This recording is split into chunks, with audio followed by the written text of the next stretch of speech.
Welcome to the Berlin Contemporary China Network Online Roundtable.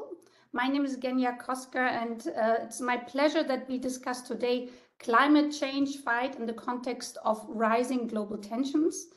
And this format is really to discuss ongoing current issues.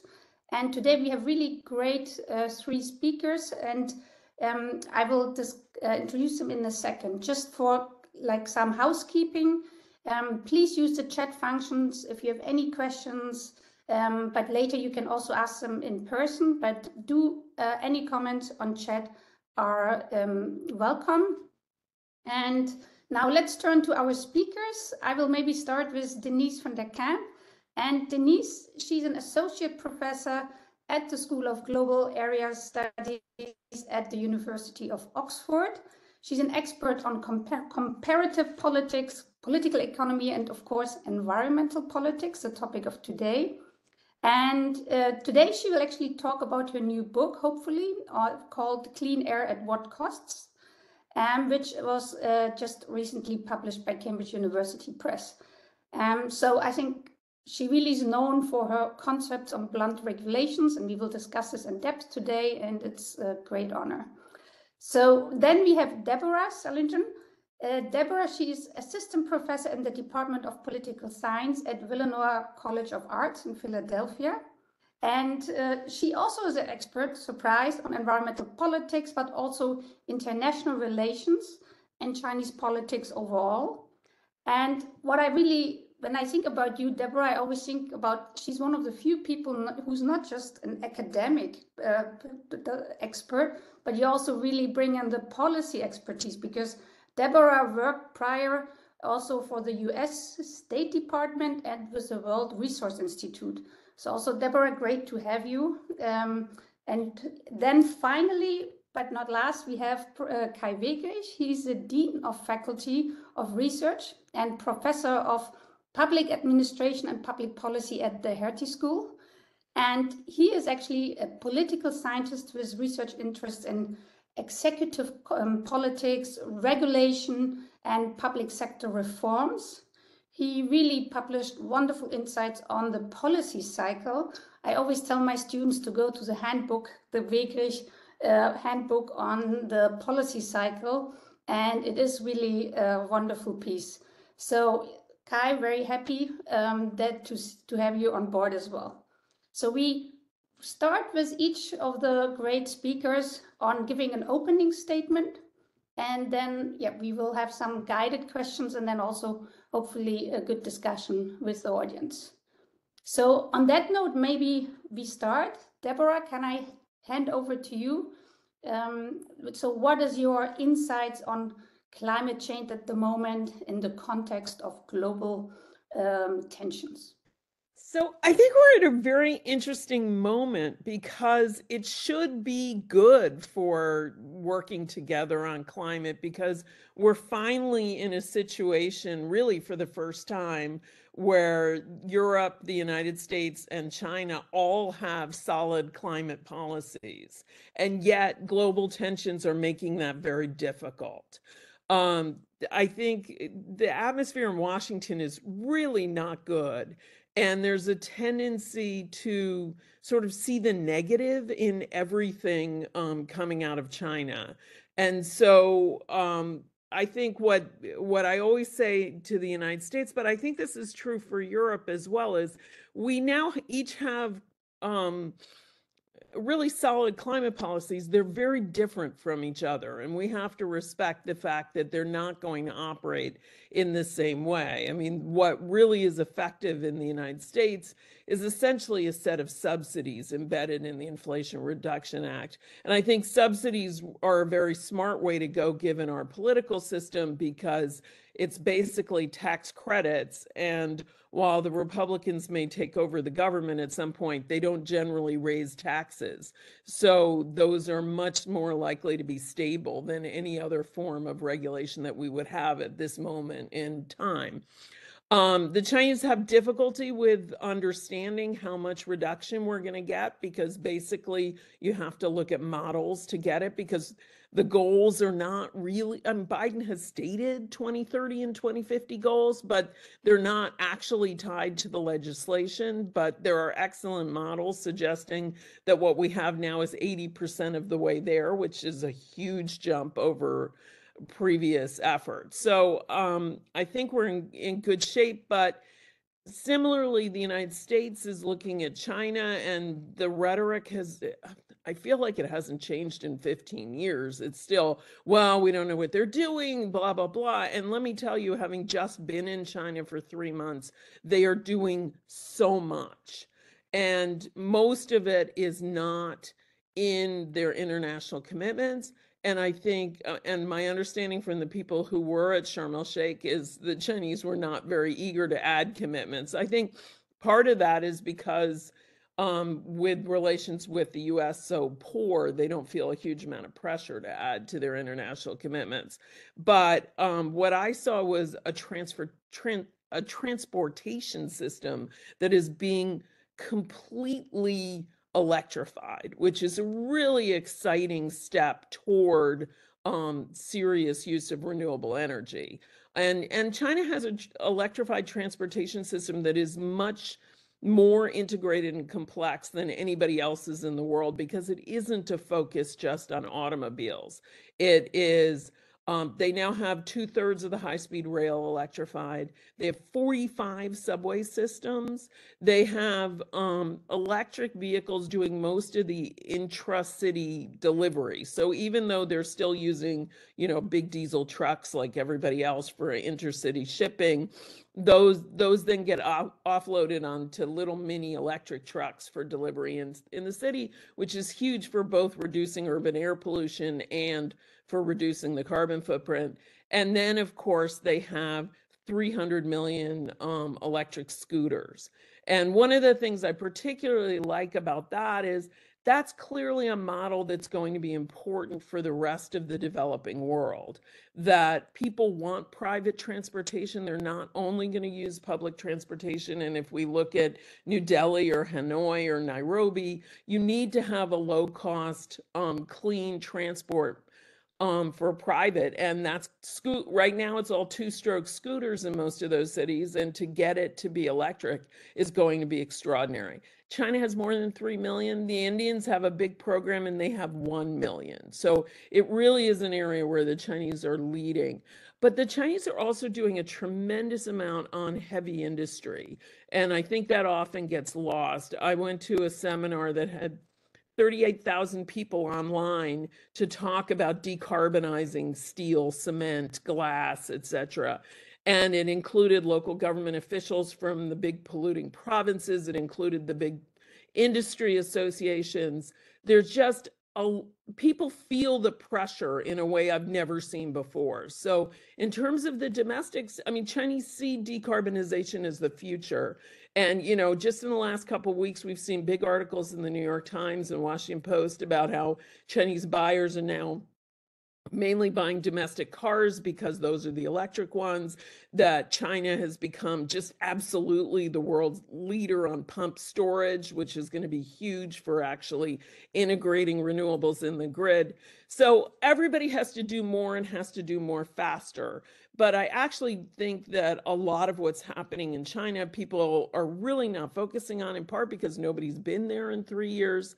And the last point is that what I hear, and I have actually talked to German climate negotiators recently, as well as Americans, is, a lot of concern with the building of new coal-fired power plants. This is all a result of the power shortage they had last year that made local governments very concerned about having control over their own power plant, which has led to a lot of building. What all the modelers I've talked to have said, yes, there are going to be a lot of useless power plants out there that actually isn't going to lead to more coal usage, that you're going to see lower utilization rates. You're probably going to see some older plants shut down again, as NDRC did earlier, especially around in the 2010s. And when you look at how much coal is going to be used, you have to think about what the demand is going to be rather than the supply of power plants, because there's just not going to be the same demand as China's infrastructure build out is clearly slowed down dramatically. And that was all, everyone expected that post 2020, even without COVID, that a lot of that build was just going to be done. And so demand for steel, glass, cement was going to go down. So I'm pretty optimistic about where each of our countries and regions are going to be able to go in the next 10 years, but we do need to figure out a way to work together because there are problems. We have to be addressing the need to transition for the rest of the developing world. We need to address adaptation, which it desperately needs to be much faster than it's been. And without cooperation, I don't know how we get there. And right now, the cooperative mood is really poor. Thanks, Deb. I think you speak like the same what we feel in Germany. The cooperative mood is very low. And we will get back to your later on in the discussion. It's great that you just came back from China. But let's move on to Denise. Denise, over to you. What's your first take? So thank you. It's an honor to be at this panel. And Debbie, that was great hearing all the achievements, all the progress they're making. It is very impressive. What I want to focus on is something related to climate change, but also a big domestic problem, which is pollution. And so, people often focus on air pollution, but there's also soil and water. And Debbie mentioned how China is doing a lot with heavy industry. So there's this big push for decarbonization, a real interest in it. But what I'm interested in is not just will, but implementation. And this is what I look at in my book. Are they able to implement those decarbonizing or anti-pollution policies, especially when there are powerful local interests involved? And what I show, so on the positive side, concurring with Debbie, they are. So they do so through these, what I call blunt force regulations. So these very draconian ways where they shut down ailing industry or entire industries to clean up pollution, or they use these temporary stop production measures where for a few months at a time or a few days every month, factories are forced to stop production. This way to clean up the air, soil, deal with water pollution problems. Now, I used original data to show that this is actually effective. It is associated with reductions in pollution at the city level, whereas things like penalties, inspections, all that classic package of environmental regulation, that's not associated with pollution reduction. So China is, taking these painful cuts in order to address its pollution problems. But what I argue in my book is that first, this is not a very sustainable method. The state can't just continue to shut down firms indefinitely. Eventually, it's going to have to find this happy medium where it allows firms to survive, but forces them to change their behavior. The second point I raise is that this approach, blunt force regulation, it's very counterproductive because they end up punishing compliant firms. In my fieldwork, I interviewed several firms, including several German firms, that were doing their best to meet the highest standard possible. And then they were shut down alongside their Chinese counterparts, no pushback allowed. And so they end up giving up. They're saying, what's the point of complying? We may as well just pollute as everyone else. And so this pushes back those outcomes by a few years. And what I'm showing in my book is actually Beijing doesn't want to continue with this strategy going forward.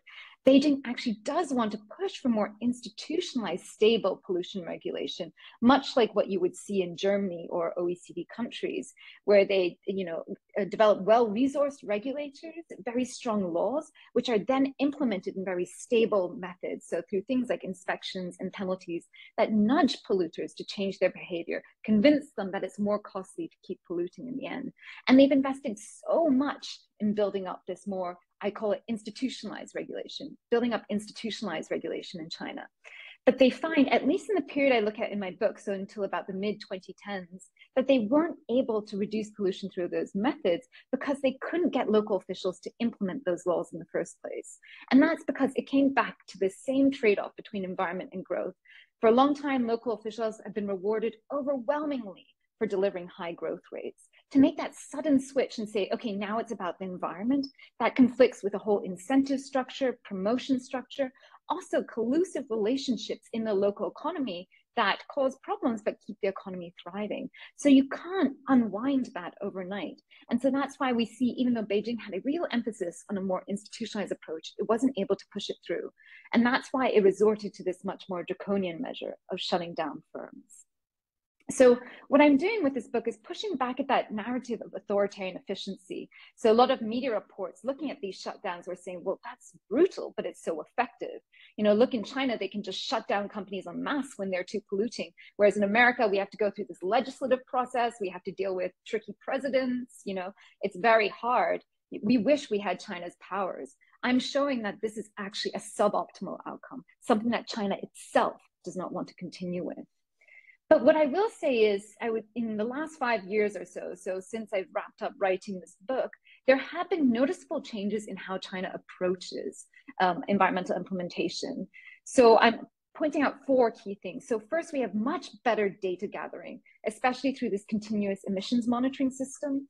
So all these major polluters in every city, they're required to install devices that measure in real time how much they pollute. And then that information is transmitted to local agencies, but also higher level provincial and national level officials. So there's much more information that allows for scrutiny of what polluters are doing. And a key point is, I keep trying to get this data. Debbie, you might know more on this, but from what I'm gathering, this is internal data. It's very hard to get hands on that, right? So it shows that this is something that they plan to use, and they're trying to make sure that they use that data in order to punish firms. And the second is that you can see that the government has been tinkering with cadre evaluation. So before, it was overwhelmingly focused on growth. And then around 2012, they came up with 119 key monitored cities and said, for these cities, we're focusing on the environment now. So you're going to be promoted on your environmental performance. And someone at Duke, Xiaoshu Gui, I encourage you to look at her research. She showed recently that leaders in those cities are much likely to perform better on environmental outcomes than leaders in non-key cities. So it's showing they're tinkering with the evaluation criteria, and they show discernment. It's more sophisticated. It's not this blanket, you must all focus on this. They're recognizing trade-offs and focusing on groups that are more likely to respond to these hard priorities now. Third, I came across this recently. So the state still engages in blunt force regulation. There's a big political event. They'll shut down all factories, but they've now created an exempt list where if you performed really well on environmental standards, you are exempt from those stop production orders. So it really rewards firms that do well. It says now, okay, we know in the past compliance counted for nothing, but now it does. Even when we use these brutal methods, there is a way out, but you have to be green. And finally, of course, we've got the anti-corruption campaign. So a key point in my book is they can't control bureaucrats because they lack oversight on what bureaucrats are doing. They can't discipline them because they don't have independent regulators to watch them or a strong civil society that can hold them to account. Now, one way they deal with this is through internal party methods, like an anti-corruption campaign, where if they find a local bureaucrat has been colluding with a polluter to allow pollution to continue, they'll punish them through these anti-corruption discipline inspections. And so this is not what you would see in OECD countries. It's within the party institution, but early evidence suggests that it is working. It's breaking collusion between local officials and firms. So I think the question to ask going forward is, what impact do these innovations have on Chinese state capacity to enforce environmental policy? Are we finding that blunt force regulation was just a transition phase? It was a growing phase where they were shifting from everything focused on the economy to now things focused on social welfare, inequality, the environment. And as they learn how to calibrate the entire system, incentives, come up with new governance mechanisms, are they able to overcome this? And in a way, are they showing that, you know, this is not like OECD style regulation. It doesn't have independent courts and so on, but they're showing that they can achieve it through this more authoritarian system. 2 points I'd like to raise if people want to investigate these issues. I collected recent data looking at environmental enforcement on the ground. So the intensity of enforcement, number of inspections, closures conducted. And I showed that actually blunt force regulation is not going away. Until 2018, which is when the data ended, they're still conducting equal levels of blunt force regulation and institutionalized regulation. So it doesn't seem like they're phasing it out on the ground. And, you know, note that we're seeing blunt force regulation in the tech sector, in the finance sector as well. So this might be a habitual governance method or something that the Chinese government is struggling to shake off. The other point is we need to think a lot more carefully about political discretion, because the Chinese government's solution to all of these, it still protects central government's political discretion. So things like exempt firms, that's really up to local officials to decide who goes on that list. Is that really the least polluting firms, or might it be cronies they want to protect? Or even, this emissions data, I can't gain access to this emissions data of what firms are emitting. I know a lot of students working on this, they're having trouble finding it, right? Why aren't they making that public? Surely it would help them to make that public so that citizens can use that to put pressure on local officials or firms. So again, that suggests they're trying to keep it discretionary, who they decide to punish, who not. And I think we need to think more carefully about whether or not this undermines their efforts to implement environmental policy, whether it creates this big room for discretion that means they end up collecting political interests or interests at the time and fail ultimately to really push through urgent climate policies. So that concludes my remarks, and I look forward to hearing what Professor Wegrich has to say. Thanks, Denise. Dan, Kai, over to you. Thank you, Genia, Deborah, Denise. Thanks to the audience. It's great to be on this panel, although it's out of my comfort zone as someone who mainly studies regulation and public sector reform in a German and European context. Before I go into a couple of remarks directly on Denise's work, one comment following up on what Deborah said about the moment we are currently in and the mood.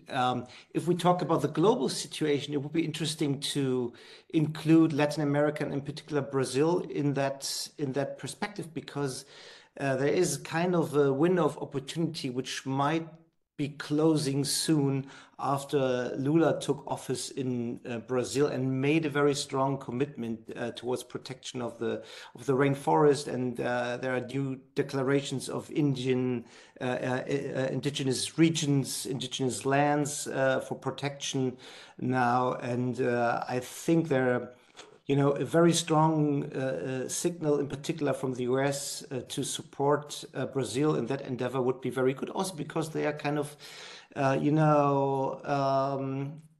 testing where they should go with their foreign policy more general.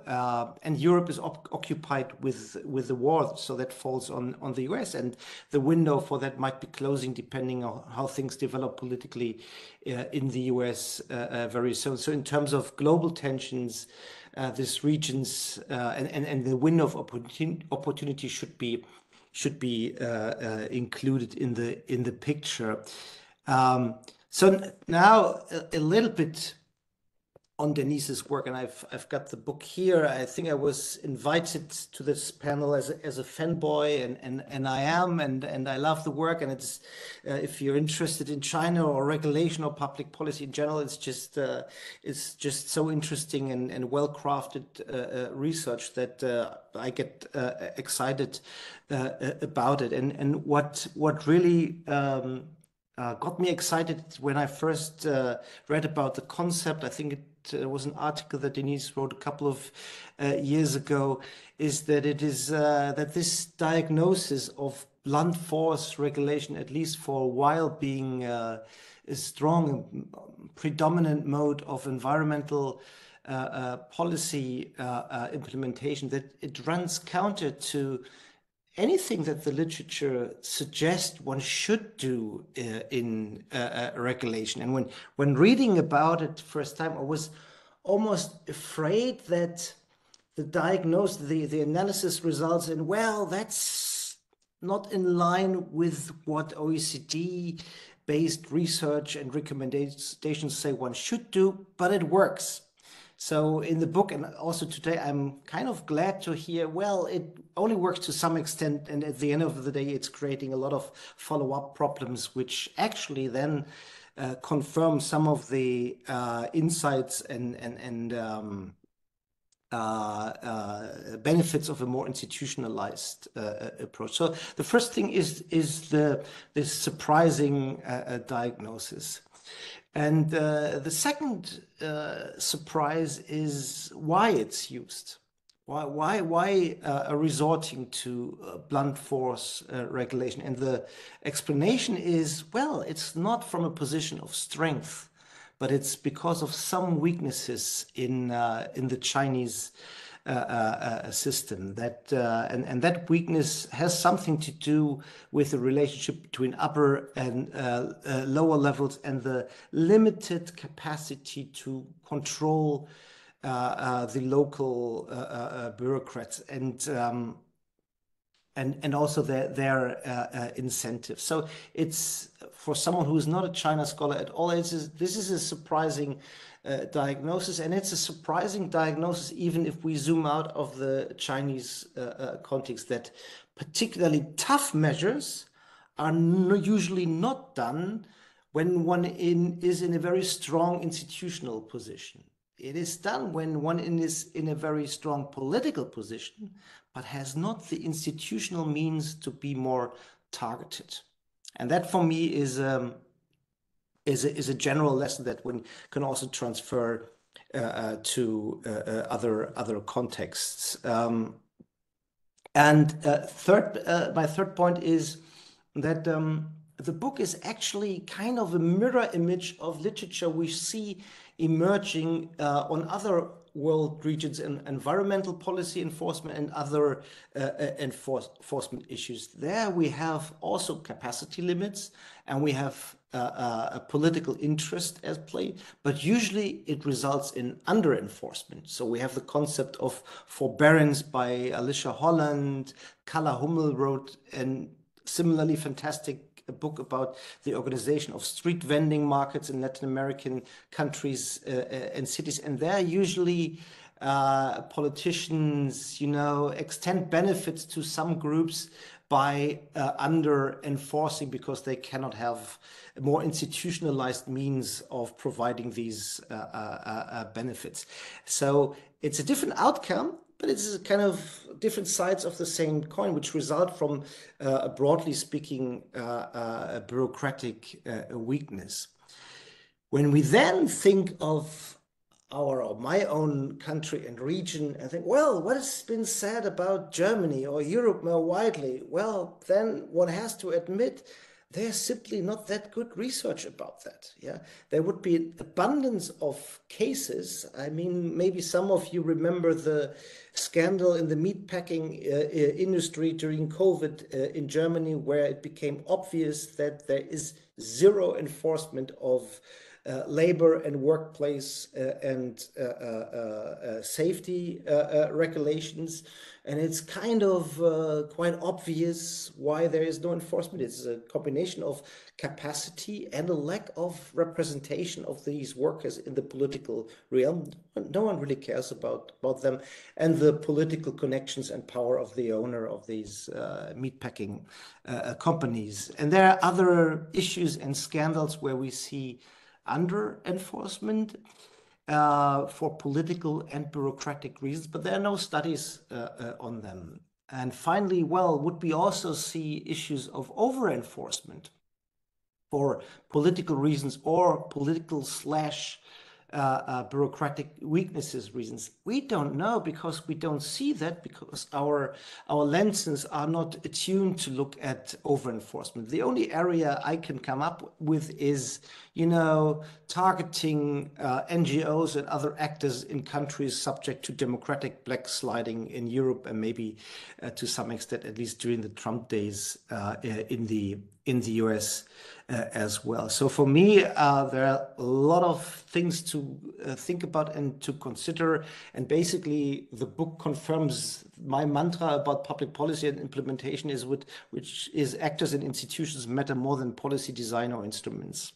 Thank you.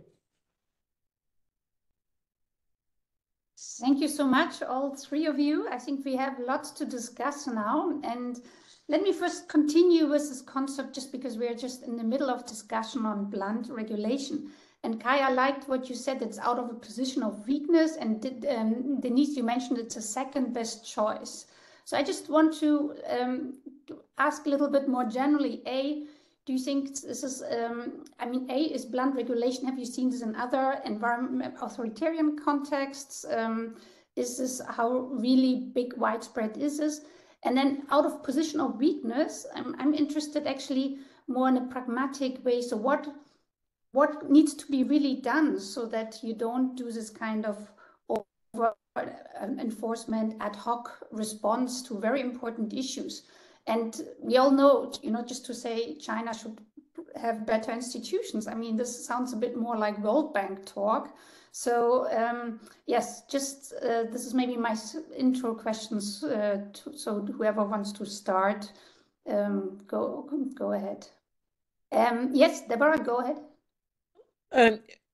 Especially Kai reflecting on Denise's work, it really, I mean, so Denise, when you mentioned the tech sector and of course the online education sector and all of these areas where the Chinese government has just, sort of done obviously extremely blunt regulation, very immediate.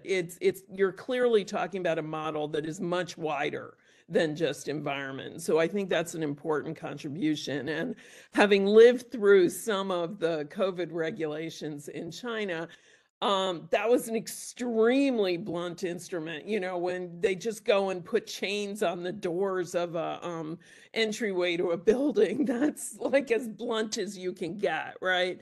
So the use of it is really important. I do think that the shift is happening in the environmental area, that regulation is becoming more and more sophisticated. And I did talk to some businesses who said they were being, shut down less, and that they had been better able to explain to their local governments in recent years sort of things like complex chemical processes that it's very dangerous to close and then reopen, and that there's more of an understanding. So I do think in a way you're describing something that can be a transition tool until they have better tools. But I think it's also, to Kai's point about politics, it's about the fact that the blunt force approach is a very good method of political signaling. That what generally happens in any area where the Chinese government is going to start to focus more is they kind of do something really dramatic to get all the local government officials to see that they're serious, right? Because as Kai mentioned, there's always a lot of regulations in every country that aren't really being enforced. And so when they're actually ready to enforce it, they have to do something to make it clear. And maybe it's shutdowns. The other thing that happened in the energy efficiency area back in, when was that? Around 2007 or so, is they would bring all the factory managers into a meeting room and sort of lock them up and tell them they've got to come up with a solution before they're going to be allowed to leave, which is, I think, another blunt force approach.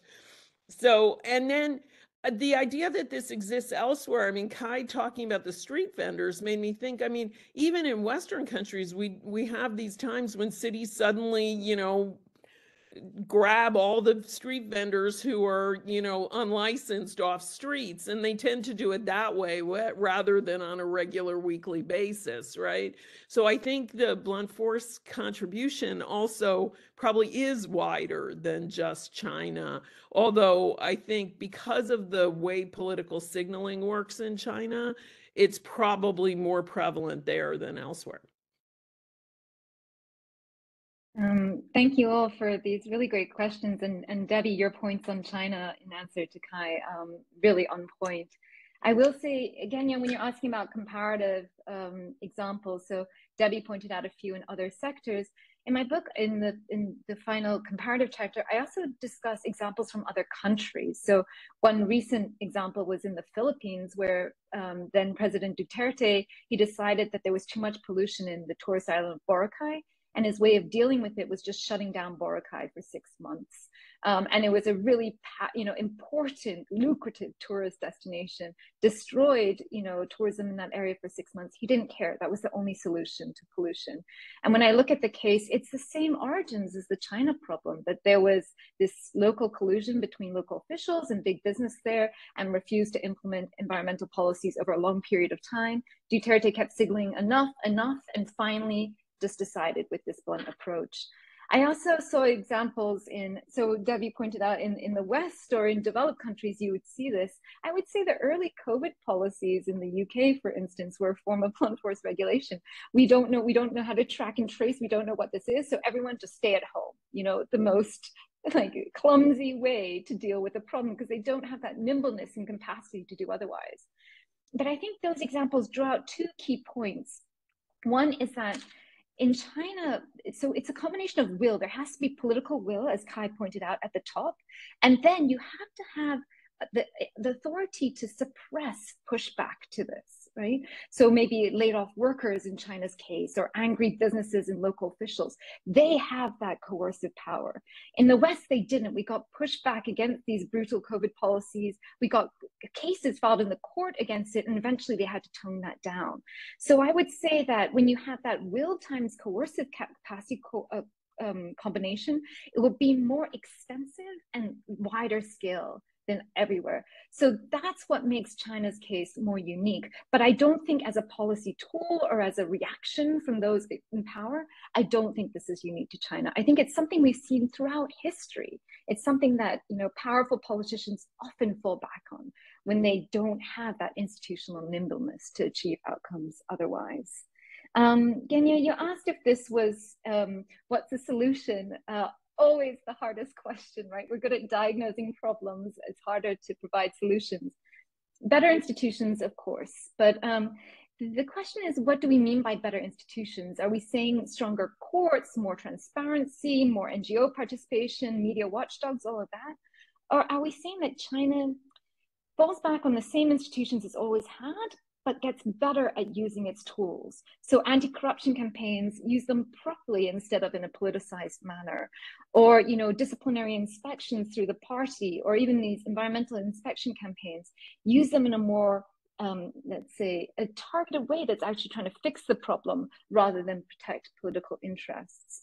And then I do think, having worked in NGOs in China, of course I'm biased, but I do think opening up that public sector, or not public sector, but opening up to public scrutiny, embracing that civil society can help you if you really want to fix pollution problems, that protesters are not against you, they're on your side, likewise NGOs, and allowing them to use these mechanisms like public interest litigation, which exists in China, allowing them to properly use them as a tool to help keep local officials and companies in check.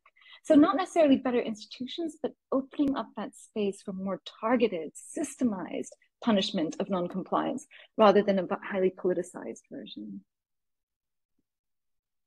Great. I really like the last answer because honestly, I'm writing a World Bank report right now, and I find this really hard to have this World Bank language with the reality, how the political atmosphere in China right now, right? And there's no point in saying, just opening up the NGO space. Of course, that would be the ideal option, but there are limited tools that are really possible. And I think the more targeted, and I mean, there are certain NGOs who really are actually working very effective at the moment. So I think that's a great points on actually how to work better and make it not just rely on ad hoc blunt regulation. Denise, do you want to add on this? Yeah. Oh, please, Debbie first. Sorry, I mean, I do want to throw a note of skepticism on the transparency point.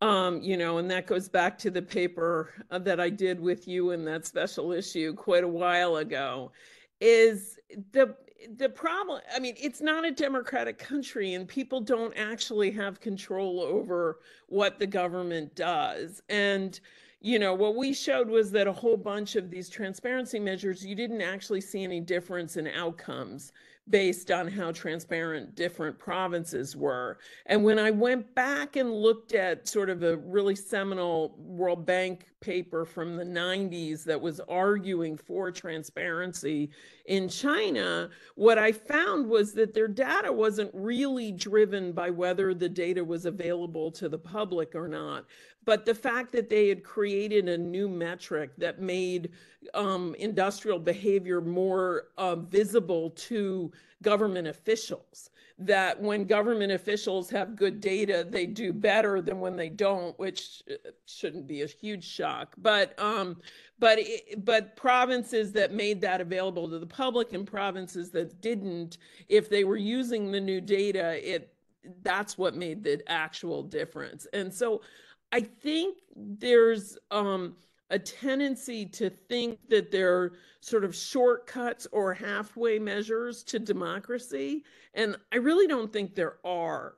And for the public to have a huge influence on government behavior, they need a mechanism. And generally in China, there aren't really very good mechanisms for making public interest clear. Denise asked earlier about the continuous emissions data. They were available on different provincial websites, at least for a while. They're very, very difficult to work with because every province sets it up differently, and you need extremely sophisticated sort of computer skills to be able to do anything with that data. But there's a lot more data out there than there was 10, 15 years ago, even though in many other ways, China is much more sort of closed and controlling. But I just think that because of the political system, what tends to matter is what data is available to government officials and what the incentives for government officials are, because they're the ones with the power. Talking about data, I just want to ask a question, because I mean, we saw it at the beginning, it was all about environmental targets. Then it was all about inspection and campaigns. And now I think it seems to be a bit like everyone has hope in data and more big data, environmental digital platforms, or a lot of apps that citizens use. And that, I mean, some of the data gets also centralized at the more central government level. What's your thought on this? Do you think that is something that maybe blunt regulations too costly, and a move towards more this big data collection is also part of the solution? Or do you think that is not realistic or not the right way to go forward? I think that it's not just started after blunt force regulation. Long before that, they were collecting data, at the city level, trying to find these more nuanced ways to identify what firms are doing, identify collusion. And I think they are feeding that now into the cadre evaluation system. So using that data to figure out who's performing well, who's not, and then deciding who should be promoted or not. Because it's not just what you report. Anyone could write on their report card, I did a lot of, Genia, you worked on this yourself, you've shown, right, how the evaluation works. So they could always just report and say, well, I did really well. But now they've got data to back that up as well. So that helps. One other thing is using that data to, we haven't really talked about firms as actors. But they are major actors in this. So Debbie was just saying that firms, local politicians have all the power. Well, firms have a lot of power too, especially those that are colluding with politicians. And, we might not be able to trust the average citizen to use this data to put pressure on local officials. But what I am doing work right now on reactions of firms to these policies, and I'm showing they actually really dislike blunt force regulation in their investment behavior. Whereas when you get more institutionalized regulation, they respond positively. And what I mean by that is when there are high levels of campaign style or ad hoc regulation, they decrease their investments. Whereas when there are high levels of institutionalized regulation, they actually increase their investments. It's like a bet on stable regulation. And so this way, they're nudging local officials to try and comply with regulations themselves or implement it in a more stable manner. And so, again, we can't just say better institutions, but we do have powerful actors that are using that power to nudge China in a different direction. And, Debbie, you picked out certain firms that are green firms that, really want to improve the process. And they're feeding back to local officials how they can make it better. I think that's an important part of the process as well. The work I've been doing that I'm slower than Denise in getting it published. Maybe you guys can give me a push. But But yeah, this continuous emissions monitoring has been the core to what China's been trying to do since about 2007. And so, and I think the word big data is used way too much. And you go to these climate conferences and everybody's talking about the same data we've had for years, but suddenly it's all called big data. But and that was directly copied off the US EPA system. In fact, people from the US EPA actually helped the Chinese set it up. But the inspections are important because I've also looked at India, and Modi saw the SEM system and brought it in India. But what China has is a lot of local inspectors to go around and make sure nobody's tinkering with those SEMS machines, and they literally are under lock and key that the local EPBs have access to. And India doesn't have those local EPBs to go and make sure the machines are working. And so it's very easy for the companies to play with the system to make it read more friendly to them. And so that's a big challenge. It's always a combination of sort of data collection and enforcement efficacy. And I mean, there's this amazing This American Life from more than a decade ago, which talks about this weird situation where the EPA cracked down on a chocolate factory in Chicago. So, which essentially is a story about avoiding dealing with the real polluters and sort of going after an easy target kind of thing.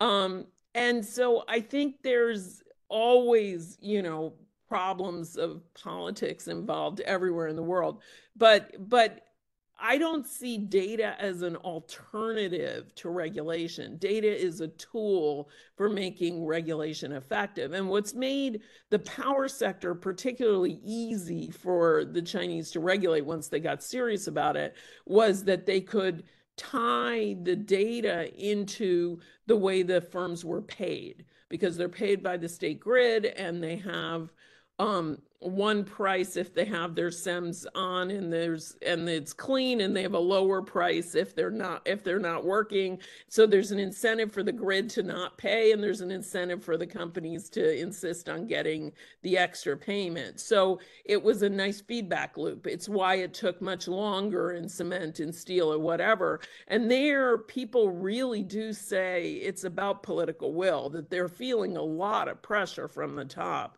to do much better than they were a decade ago. So I think, one of the things about China is, I think Denise is absolutely right that they often use these blunt mechanisms to deal with sort of whether they have capacity or not. But they actually do have a lot of capacity to learn and transition and try new things. And of course, trying new things is a lot easier when you don't have groups suing you no matter what you do, right? That the lawsuit culture actually slows down innovation in a lot of ways. And if we look at sort of, I don't think it's the only solution, nor do I think it's going to ultimately be the solution for China when we look at a country like Japan, which has managed to clean up beautifully without the level of lawsuits that we have in the United States. So I think there are other ways to do these things. And the Chinese, some things are working better than others, but people are feeling a lot of pressure to perform better on the environment. Hi, I see you're getting itchy. Go ahead. Itchy, yeah. I have a question for Denise, but the remark before that, the remark is also going back to your question, Genia, about what should be done. I think we could establish in that discussion a good understanding when and why blunt force regulation can happen.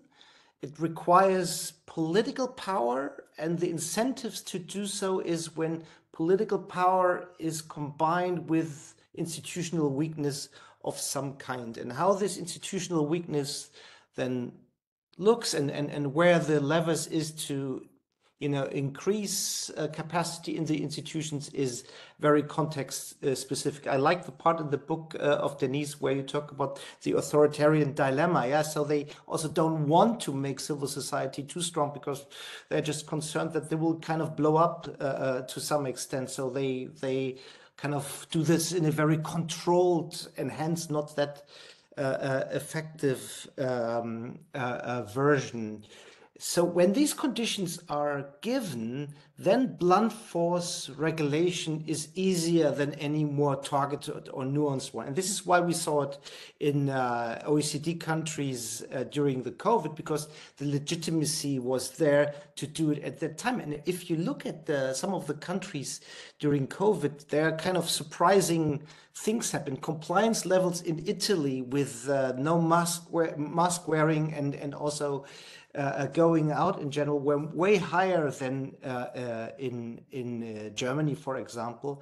So blunt force regulation is easy to implement when the political context is right. And for COVID, it was right for a while, and then it wasn't possible anymore. I think even in China, it wouldn't be possible anymore these days, right? So, Genia, the answer can only be to some extent, yeah, the grinding work of developing the institutions and working with a specific context there.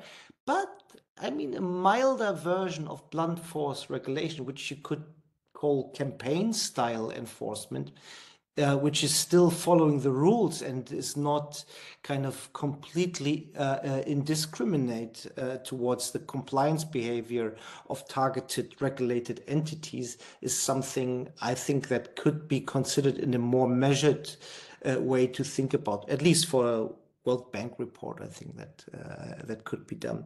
And then finally, my question for Denise is to the behavior of the companies. You mentioned your quantitative analysis that you see this correlation between enforcement style and investment behavior. You know, regulation scholarship tells us that companies are responsive to how regulators behave.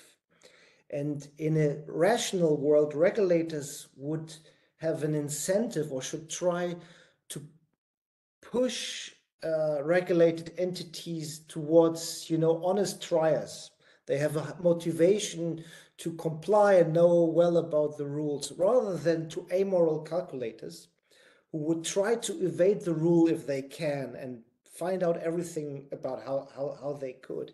And scholarship tells us that enforcement styles shape this motivation. Yeah, and a too hard enforcement style creates more amoral calculators. Debbie, that's what scholarship says happens in the US, yeah, with kind of very formal, this is the red line type of inspection. If you cross the line, there's a fine, checklist, all this type of stuff. The more Northern European enforcement style is more collaborative in a partnership, explaining that this is that this might be a problem. Can we work on correcting this, and so on and so forth.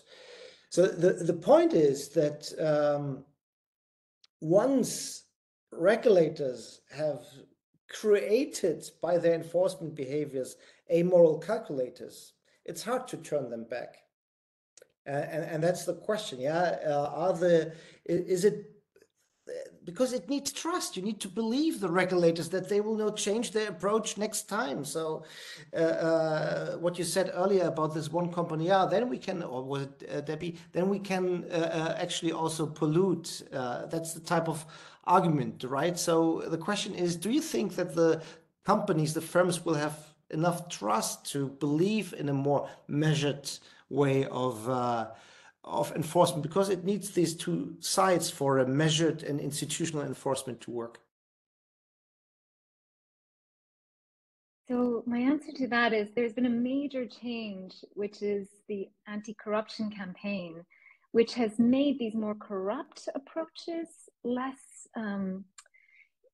effective. So once upon a time, they'd have all this sudden enforcement, you know, campaign style or blunt force regulation, and then they negotiate with the local officials, hoping firms will negotiate with local officials, hoping next round they'll be protected. And qualitative research has come out showing that it happens, right? They negotiate with local officials, they're protected in the next round.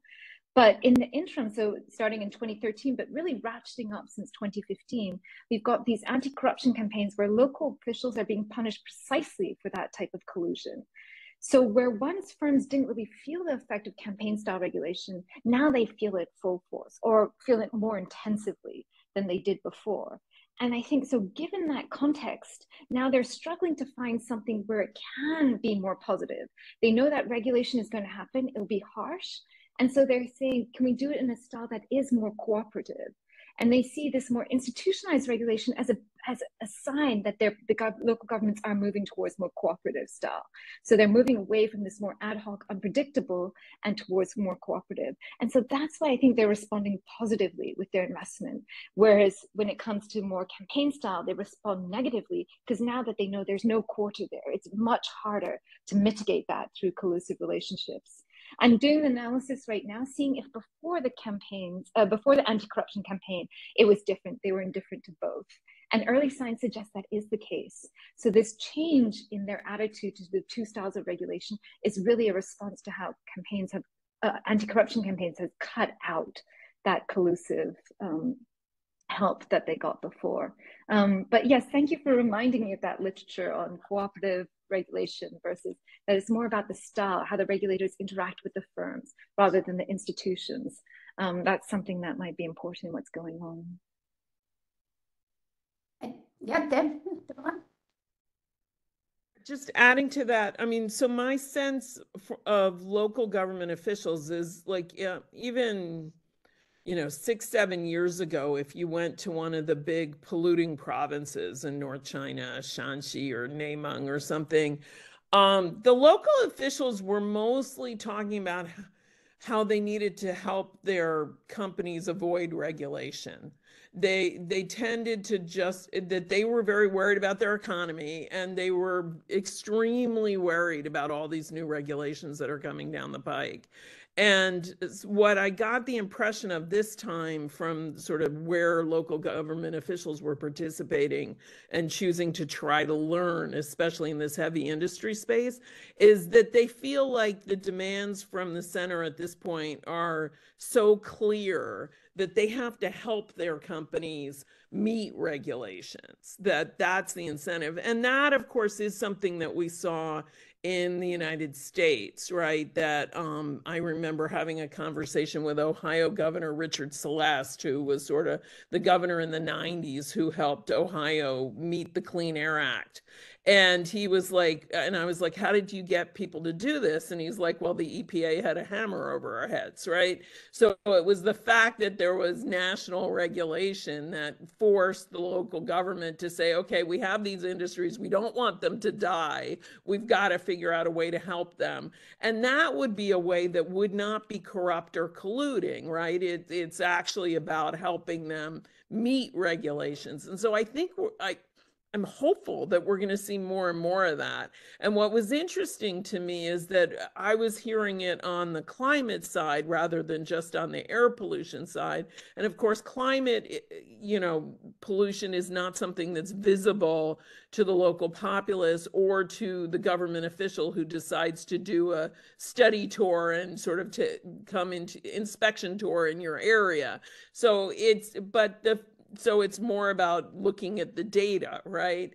But they're actually feeling that pressure. Now, I think there's also in China always this incredible techno-optimism that there's an assumption that there's going to be a magic technology that's going to solve all problems. So there's huge interest right now in hydrogen for steel. And as far as I understand it, the best studies show maybe you can reduce 1/3 of the carbon that way. It's not some magic bullet, but people are definitely sort of, when local government officials are looking around, they're looking for some magic bullet that's going to save their industry. And that in itself is going to be a learning process. But, we've seen that with electric vehicles, and the Chinese are now doing well, renewable energy. They learn and they develop and they start encouraging their local companies to do it. Because one thing is, I think one of the things the Chinese Communist Party does is it is a venue where these heads of industry, who are mostly state-owned industry, and government officials actually interact with each other quite often and do believe they have shared goals. So there are many mechanisms for communication built within the system. Great. I think I would love to this discussion to continue, but I just want to finally move a bit back to the global tensions. And this is just because I think what we've noticed is now that in the US-China rivalry, we feel that this climate change always drops down the priority when it comes to international corporations. And I just wanted to maybe pick your brains or your impressions. Is that true, or is that just how the media portrays it? And if it is true that climate change is really just because the focus is now on rivalry and less on cooperation, what should be done? Because I mean, we all have a common interest here that this moves again top to the agenda to talk about the policy cycle, which is Kai's home turf. So what can we do, to make this again moving it a bit up on the international agenda? Any thoughts? I mean, anything that we can let the audience, and then I'm very happy to take questions from the audience. Use the chat, or we just open up in a second. So maybe this will be a final statement before we make a round. So maybe each of you could summarize anything that hasn't been said yet, and the final remark on global tensions before we move the floor to the audience. Anyone wants to start? I think otherwise I will maybe agenda, Kai, I will start with you. Anything that hasn't been said in the discussion, and also the global tensions, what to do. Yeah, I don't know if this is anything that hasn't been said, but I find this question about the transition between from blunt force regulation to more measured institutional one, and which factors influence it and what can be done to get there, a very interesting one that links to all kinds of institutional and political change questions that are really super hard and hence very, very interesting. In terms of the global environmental policy agenda, is very simple: end the war. End the war, focus on reconstruction, and then the topic will automatically come up, will be pushed higher on the agenda.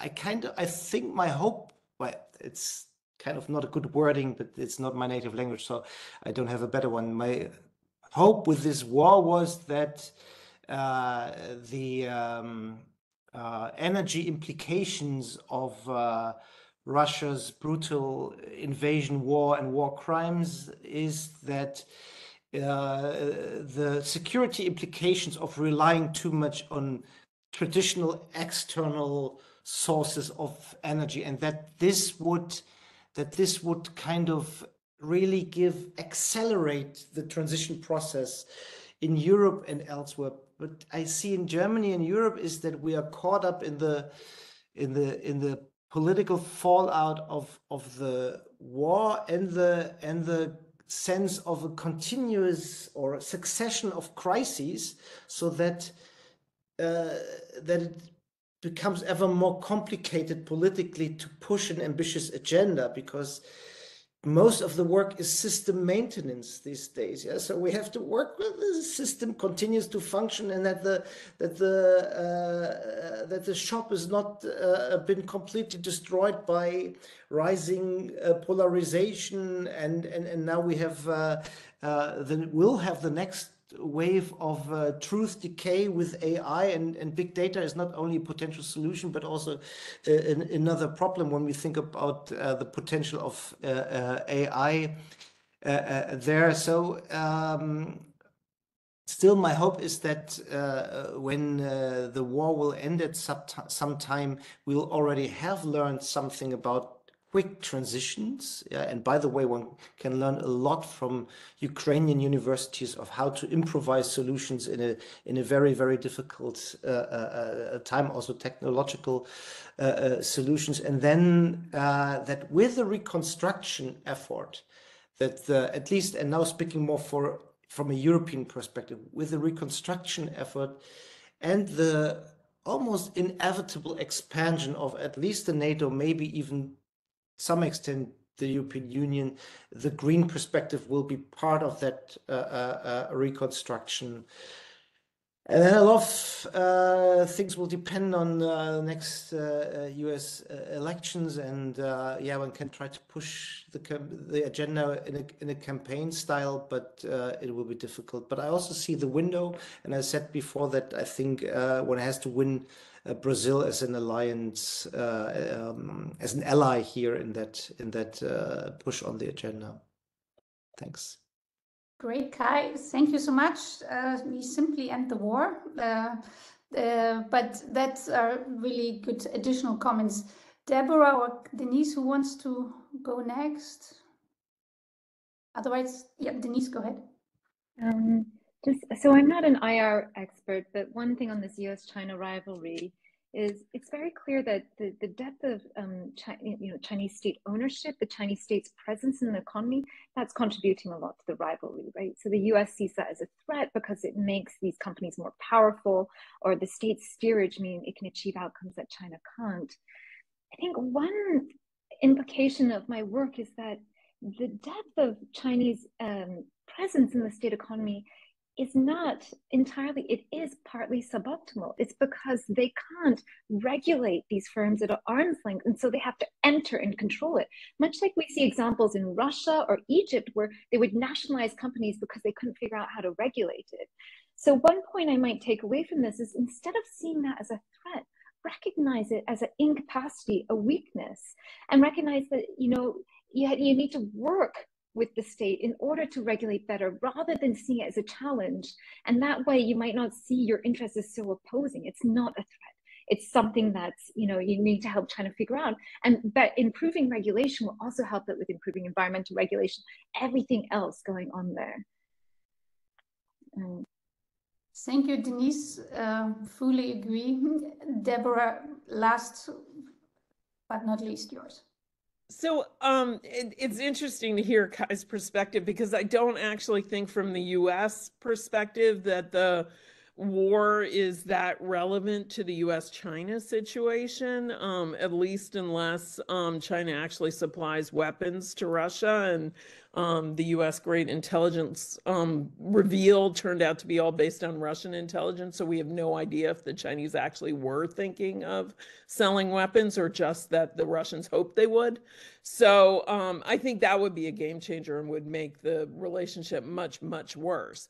But I do think, and Denise's comment sort of points to this, an awful lot of sort of the US-China tension in the moment is based on which things we choose to care about and emphasize at any given time, right? Because Chinese state ownership has actually been fairly much a constant and has not risen at all in recent years.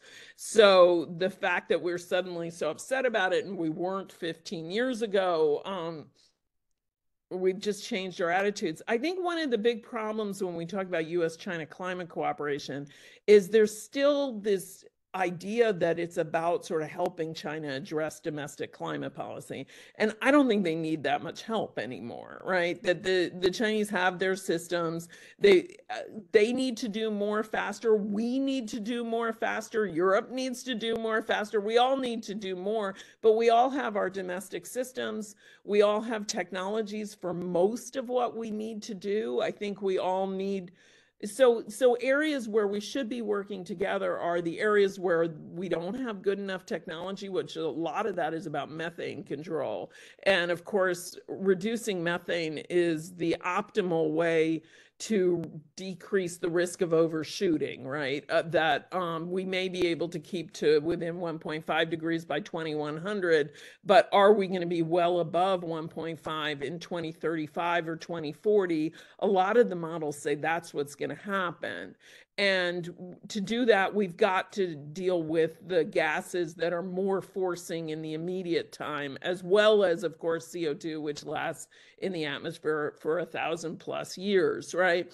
So there are areas where we really need more technology on the methane side, and those are really important in China, because some of the stuff we need to do in the US, like patching oil and gas pipelines, is pretty easy.